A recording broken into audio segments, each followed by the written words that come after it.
So about a year and a half ago, I spent some time in Helsinki, Finland and Stockholm, Sweden. And on that trip, I decided to take just one lens with me, which was a prime lens, the Panasonic 25mm f1.7.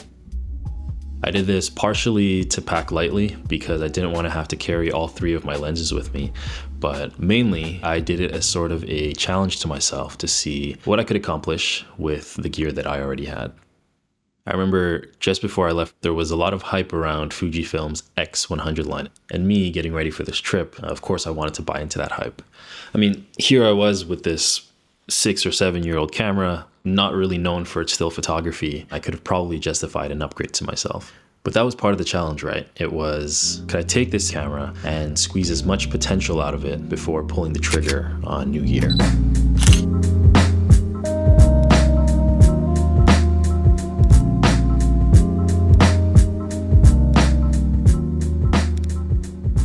Coming back from that trip, I'd say photography-wise, it was a success. I mean, I didn't really have a goal in terms of what kind of shots I wanted, so that probably helped a little bit. But I found that I was able to work within the constraints of the single focal length and not really miss having a zoom.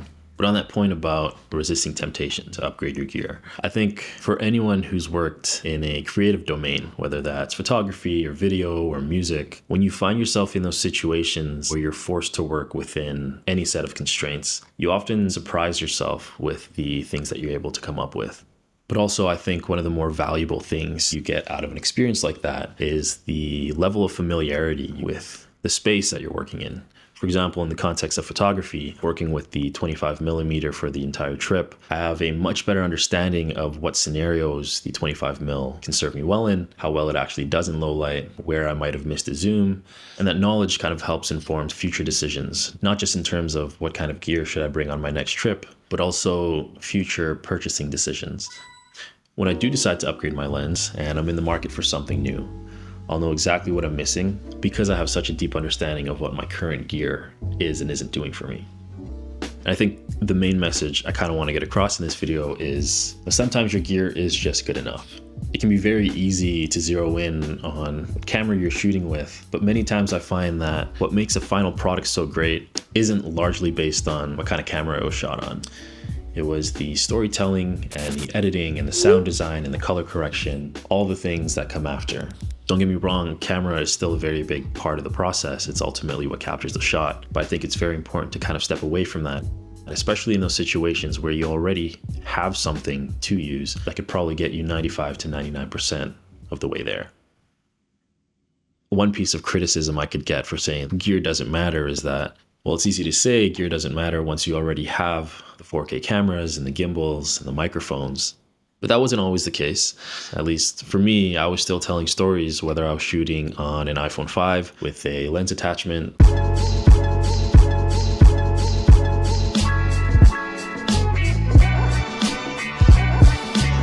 or a digital camera. Hello. Today I will be teaching you all about reverse effects. Or my parents' Handycam. Jack 2, Tony Hawk, Ratchet & Clank Going Commando. Or even a cheap Logitech webcam. We're gonna use this in the next shot. No, we're supposed to use that in the next shot. No one knows who they really are. The core of the message isn't that gear absolutely doesn't matter, because in certain situations, it definitely does. It's more that if you really take a look at what you do have, most of the time, it's probably going to be enough to help you accomplish whatever story it is you're trying to tell. And in my experience, that's been the case. I've fallen victim to the gear trap my whole life. And if I take a genuine look at over 20 years of editing and telling stories through video, I don't think any of my projects have ever been truly held back by what camera I was using. And as these companies like DJI and Sony and Blackmagic make their gear more accessible and easier to use, I think over time, the playing field is just going to continue to level out. And what'll separate you the most from other creators won't necessarily be the camera that you're shooting on, but your ability to tell a story and your ability to capture an audience and evoke emotion through your projects. All right, so a little intermission. I just did my first unintentional drop test of the DJI Mic 2 when I took my seatbelt off and flung it across the car. So that's great. But yeah, gears and everything. It's a good way to end it.